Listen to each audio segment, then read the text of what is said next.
Hi, welcome to the Sweat Cave, and I'm Dave Owen.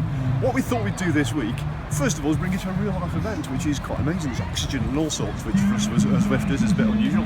Anyway, what we're going to cover is riding a group ride. Lots of people comment on the forums and on Facebook how difficult it is to stay in the draft on a group ride, and a lot of leaders complain that people don't stay in the draft and go off up the road or whatever.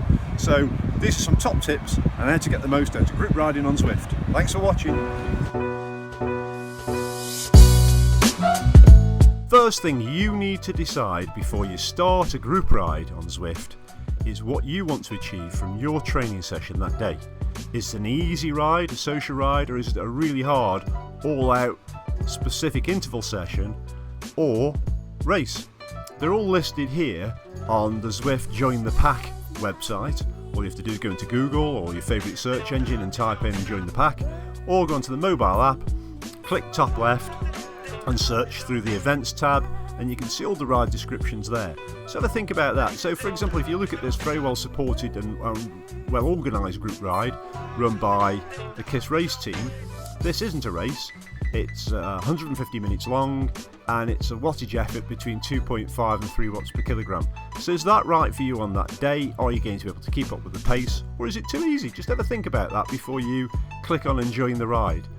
The expectation is that you will stay within those limits and stay within the group when you're in the ride. That's part of the decorum of Zwift. What we're going to do now is to look at some group rides in action and to see how exactly you ride within the draft or within the realms of the group and Zwift and get the maximum out of each group ride for you.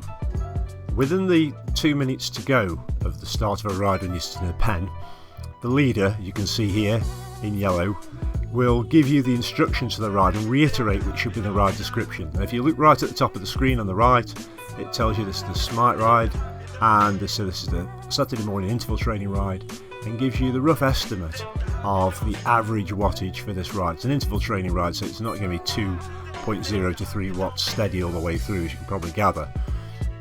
So just read what the ride is going to say, and you will have noticed on the latest update that those instructions will be straight across the middle of the screen.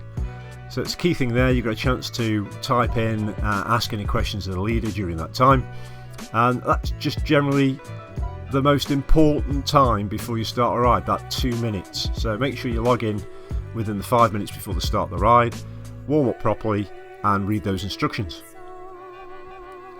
Now this is the start of the ride, and you'll see the instructions from the group rider come up on top. Now, key thing for you to do is to keep looking for that sergeant banner that's on the right hand side and stay as close as you can to that, because that's the ride leader, preferably slightly behind. This is the trickiest part of any group ride, just out of the start gates. What you can see straight away on the right hand side is the timings. You can see some people are already 1 second ahead, which isn't too bad. So you need to be on that ride leader and not too far ahead of him. Also be careful here, because if you loaf in the back, the elastic's going to break and you're out the doors just before the ride starts. So you can see he's giving instructions all the time, a really good ride leader this. And also looking top right at the screen, you can see there obviously the elevation of the course, but also it gives your relative position to the group leader. So this is really, really important.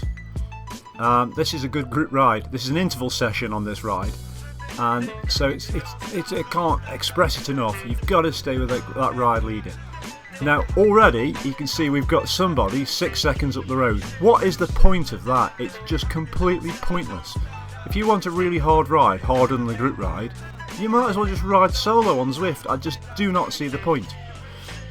If you want really impressive mileage on Strava, stick with the group. The group's going to whiz round just 2.5 watts per kilogram on somewhere like the London Classic or the Volcano CCW on Watopia, and you're going to be doing, nudging on 40 kilometres an hour.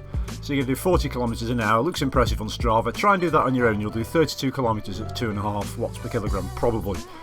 But somebody straight off the front, just attacking the group effectively, pointless. This is not a race, it's a group ride. So as I said earlier, decide what you want from your ride on any particular day and join the rides that suit what you want to do. It's not impressive just going off the front. But also, you might struggle. So if you get thrown out the back, shout out quickly. Some rides, particularly the WBR rides, will have keepers and they'll drop back and pull you back on.